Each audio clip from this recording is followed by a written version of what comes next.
இஃப்தார் நேரத்தில் நம்ம அதிகமாக செய்கிற ரெசிபி வந்து பஜ்ஜி தான். மிளகா பஜ்ஜி, முட்டை பஜ்ஜி நிறையா செஞ்சுருப்போம்.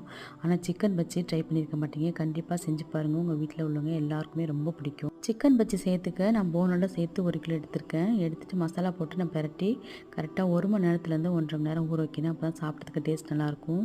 உங்கள் வீட்டில் உள்ளவங்களுக்கு போன் இல்லாமல் சாப்பிட பிடிக்குன்னா அதே மாதிரி நீங்கள் பிரட்டி வச்சுக்கலாம்.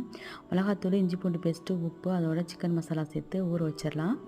ஊற வச்ச சிக்கனை குக்கரில் சேர்த்து 1 விசில் வச்சு ஆஃப் பண்ணி எடுத்துக்கோங்க. 1 விசிலே நமக்கு சிக்கன் வெந்து வந்துடும். சிக்கனில் கொஞ்சமாக தண்ணி சேர்த்து தான் பஜ்ஜி மிக்ஸ் கரைக்கும் போது நம்ம தண்ணியை யூஸ் பண்ணிக்க முடியும். இப்போ 1 விசிலே சிக்கன் சூப்பராக வந்துருச்சு. அப்படியே தனியாக தட்டில் எடுத்து வச்சுட்டு அந்த தண்ணியை ஊற்றி பஜ்ஜி மிக்ஸை எப்போவும் நீங்கள் கரைக்கிற மாதிரி கரைச்சி எடுத்துக்கோங்க. இப்போ நம்ம கரைச்சி வச்ச மாவுலேருந்து ஒரு சிக்கனாக நல்லா டிப் பண்ணி மீடியமாக அடுப்பை வச்சுட்டு நம்ம போட்டு எடுத்துடலாம். மீடியமாக அடுப்பு இருந்தால் தான் நமக்கு உள்ளே வெந்து வந்துடும். சாப்பிட்றதுக்கும் மாவு இல்லாமல் டேஸ்ட் நல்லாயிருக்கும். ஸ்பெஷலாக செய்யணும்னு நினச்சிங்கன்னா இந்த மாதிரி ட்ரை பண்ணி பாருங்கள். எல்லாருக்கும் ரொம்ப பிடிக்கும்.